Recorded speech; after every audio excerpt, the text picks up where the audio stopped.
Happy to be joined by Cowboys wide receiver Cole Beasley. Cole, your album debut, it happens this coming Saturday. Tell us about it. Yeah, man, I've been really excited. I really feel like it's been delayed for a long time, so feel like it would never get to this moment, but I'm really excited about it. We're having an album release party at Lava Cantina Saturday. It's going to be really fun. Everybody in the public is invited to come out, so I'm excited. Are you still getting used to people now knowing you as a musical artist? Are people now still saying, man, Cole, I didn't know you rapped? You know, it's still weird kind of hearing myself played in places, and it's almost uncomfortable at first just because I'm not used to it. I mean, I've been doing music for so long just by myself, but nobody was really listening to it but me and just a few of my buddies. So I actually went to Kroger today in Prosper, and some guy had 80 Stings just blasting. Wow. And it was just kind of just weird to hear it, but it was pretty exciting and awesome at the same time. Yeah, he didn't know you were there though, right? No, he didn't, and I walked right behind him, and then I just hear it just blasting in this big truck, and it was just, it was almost like, it almost made me try to duck and cover and like run, but it was just, it's a feeling that I've never really experienced before.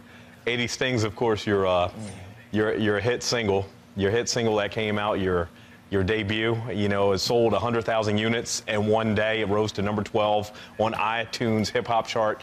You know, this must be still like a case where you must be amazed at the success you're having. Even though you probably knew you had this ability, you have to still be amazed, I would think, at the success you're having so far.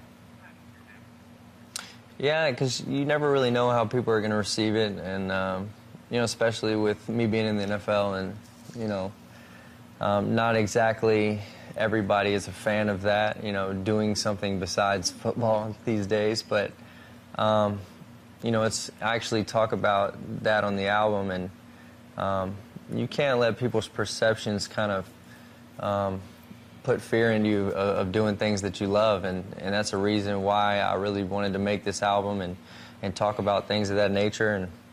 And yeah, I didn't know it was gonna do that well, but I really think this is only the beginning for me, because really that's not even, like, I don't even listen to that song when I listen to my album by myself.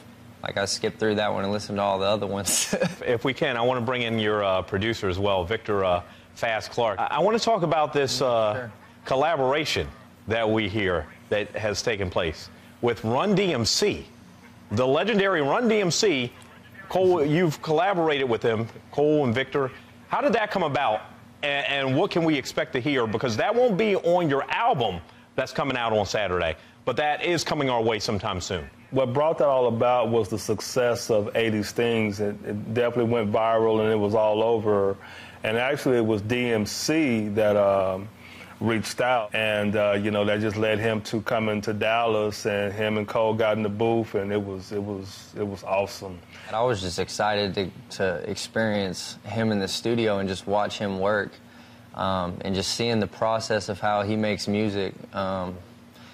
Because like you said, he's one of the legends in Rock and Roll Hall of Fame, and you know, it's just to see a guy of, you know, who's done it already and done it well, and how they work. It's just it's fun to watch. It's like, I mean, if you compare it to the NFL, it's like me going and seeing Wes Welker and Randy Moss running routes. You know, it's from a long time ago, so it was crazy. Obviously, a lot of people are going to instantly say, oh man, you know, he's trying to be like Eminem, because they just instantly fall into that stereotype. They think white rapper, they think right. Eminem. Does that bother you, Cole? Do you want to get outside of that stereotype? Do you feel like it's a stereotype? Do you feel like it's an honor?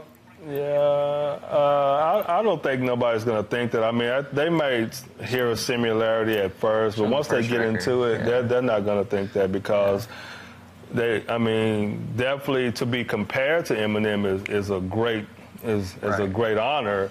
But I think once they get to listen, Cole definitely has his own identity once you start listening to his lyrics and listen to his flow and his style.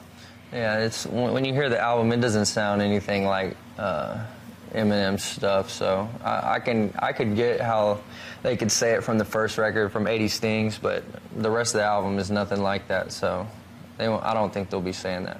What's your message to Cowboys fans as you propel your second career and as you try to take this thing on and on and on, and to the point where you're the GOAT, just like it says on your Kobe Bryant shirt right there. You're the GOAT. What's your message to Cowboys fans? You know, I think people think that, you know, having something else in your life is a distraction, but I've been doing this since college, you know, I make songs at the same pace that I have since I got into the league. You know, most of this album was actually recorded in 2016, and I had my best year. So I just, you know, I would want people to know that, you know, I'm still focused on everything that I've been focused on. You know, I'm not doing anything differently, and they're just hearing it now. That's the only thing that's different. And, you know, I don't think it's going to be a distraction to my team as well, because, you know, they've been hearing it too. Now it's public. But, you know, when I'm doing music, it's music. But when I get to the football, it's football. And I know a lot of, you know, media at the locker room are going to try to bring it in there. But I'm just going to let them know that I'm going to shut it down now. And once I get to football, it's about the team. It's not about me. And the goal is still to get a Super Bowl, always.